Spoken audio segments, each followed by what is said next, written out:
കേരള ഫയർഫോഴ്സിൽ ജോലി ആഗ്രഹിക്കുന്നവർക്ക് പുതിയൊരു നോട്ടിഫിക്കേഷൻ കൂടി വന്നിട്ടുണ്ട്. പ്രത്യേകം ശ്രദ്ധിച്ചിരിക്കുക. തമിഴിലൊക്കെ പറഞ്ഞ പോലെ തന്നെ ഇതൊരു സ്പെഷ്യൽ റിക്രൂട്ട്മെന്റ് ആണെന്നും കൂടി ശ്രദ്ധിച്ചിരിക്കുക. 28/11/2025 ഗസറ്റഡിൽ ഈ പോസ്റ്റിലേക്ക് അപേക്ഷിക്കേണ്ട ലാസ്റ്റ് ഡേറ്റ് എന്ന് പറയുന്നത് 31/12/2025 ആണ്. ഇതാണ് ലാസ്റ്റ് ഡേറ്റ്. അപേക്ഷിക്കേണ്ട വിധം പറയാം. കാറ്റഗറി നമ്പർ 471/2025 എന്ന കാറ്റഗറി നമ്പർ ഓർത്തിരുന്നേക്കും. അതിനുശേഷം കേരള PSCൻ്റെ വെബ്സൈറ്റിൽ നിങ്ങൾ വൺ ടൈം രജിസ്ട്രേഷൻ കംപ്ലീറ്റ് ചെയ്തിട്ടുണ്ടെങ്കിൽ PSCൻ്റെ വെബ്സൈറ്റിൽ ലോഗിൻ ചെയ്തതിന് ശേഷം ഈ ഒരു കാറ്റഗറി നമ്പറിലൂടെ നിങ്ങൾ അപ്ലൈ ചെയ്യേണ്ട, അതായത് നോട്ടിഫിക്കേഷൻ സെക്ഷനിൽ ഈ ഒരു കാറ്റഗറി നമ്പർ എൻ്റർ ചെയ്ത് കഴിഞ്ഞാൽ നിങ്ങൾക്ക് ആ പോസ്റ്റിലേക്ക് അപ്ലൈ ചെയ്യാൻ സാധിക്കും. എല്ലാവർക്കും അറിയാവുന്നതാണ്, എങ്കിലും അറിയാത്തവരുണ്ടെങ്കിൽ അതുകൊണ്ടാണ് വളരെ പെട്ടെന്ന് നിങ്ങൾക്ക് മനസ്സിലാകാൻ വേണ്ടി പറഞ്ഞത്. അപ്പോൾ നമുക്ക് നോട്ടിഫിക്കേഷൻ്റെ വിവരങ്ങളിലേക്ക് കടക്കാം. ഫയർ ആൻഡ് റെസ്ക്യൂ സർവീസിലേക്ക് ഫയർ ആൻഡ് റെസ്ക്യൂ ഓഫീസർ പോസ്റ്റിലേക്കുള്ള അപേക്ഷയാണ് വിളിച്ചിട്ടുള്ളത്. സ്പെഷ്യൽ റിക്രൂട്ട്മെൻറ്റ് ഫോർ SC/ST ആണ്. 27,900 മുതൽ 63,700 വരെ ശമ്പളം ലഭിക്കുന്ന ഒരു പോസ്റ്റാണിത്. SC/STക്ക് നിലവിൽ 2 വേക്കൻസിയാണ് റിപ്പോർട്ട് ചെയ്തിട്ടുള്ളത്. വേക്കൻസി വിലയിരുത്തി അപേക്ഷിക്കാതിരിക്കേണ്ട. യോഗ്യത ഉണ്ടെങ്കിൽ താല്പര്യമുണ്ടെങ്കിൽ അപേക്ഷിക്കുക.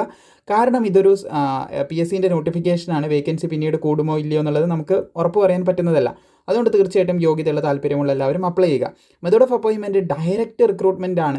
പക്ഷേ ഒരു സ്പെഷ്യൽ റിക്രൂട്ട്മെൻറ്റ് ആയതുകൊണ്ട് എല്ലാവർക്കും അപേക്ഷിക്കാൻ സാധിക്കത്തില്ല. SC/ST ഉദ്യോഗാർത്ഥികൾക്ക് മാത്രമേ അപ്ലൈ ചെയ്യാൻ സാധിക്കത്തുള്ളൂ.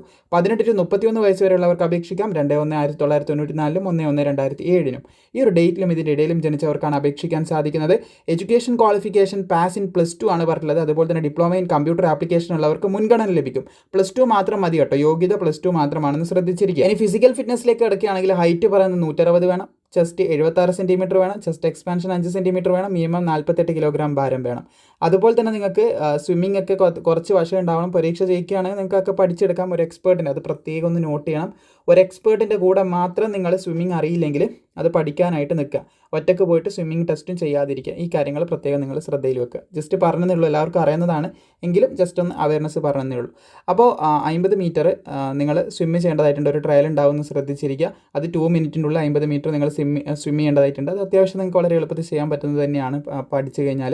അതുപോലെ തന്നെ 2 മിനിറ്റിൻ്റെ ഒരു ഫ്ലോട്ടിംഗ് എബിലിറ്റി, നിങ്ങൾ വെള്ളത്തിൻ്റെ മുകളിൽ ഇങ്ങനെ പൂളിൻ്റെ മുകളിൽ ഇങ്ങനെ നിശ്ചലമായി കിടക്കുന്ന ഒരു കാര്യമാണ്. ആ ഒരു കാര്യം ചെയ്യേണ്ടതായിട്ടുണ്ട് എന്ന് ശ്രദ്ധിച്ചിരിക്കുക. അപ്പോൾ അത് ഫിസിക്കലിൽ വരുന്നതായിരിക്കും. പിന്നെ ഐസൈറ്റും കാര്യങ്ങളൊക്കെ പെർഫെക്റ്റ് ആയിരിക്കണം എന്നുള്ള കാര്യം പറയുന്നുണ്ട്. ഇതൊക്കെയാണ് പ്രധാനമായിട്ടും പറയാനുള്ളത്. പിന്നെ 8 ഐറ്റംസ് ഉണ്ട്. പരീക്ഷ കഴിഞ്ഞാൽ PSCൻ്റെ ഫിസിക്കൽ ടെസ്റ്റിൽ ആ 8 എണ്ണത്തിൽ 5 എണ്ണമെങ്കിലും ക്വാളിഫൈ ആവണം. 100 മീറ്റർ ഓട്ടം, high jump, long jump, putting the shot, throwing the cricket ball, rope climbing, അതുപോലെ തന്നെ പുള്ളപ്പ് ഓർ ചിന്നിങ്, 1500 മീറ്റർ ഓട്ടം. ഇത് കംപ്ലീറ്റ് ചെയ്യാനായിട്ടുള്ള ടൈം, ഡിസ്റ്റൻസ്, അതുപോലെ തന്നെ കൗണ്ട് കാര്യങ്ങളൊക്കെ ഇപ്പുറം കൊടുത്തിട്ടുണ്ട്. നിങ്ങൾക്ക് സ്ക്രീൻഷോട്ട് എടുത്ത് നോക്കാം, അല്ലെങ്കിൽ വീഡിയോ പോസ്റ്റ് ചെയ്യാവുന്നതാണ്.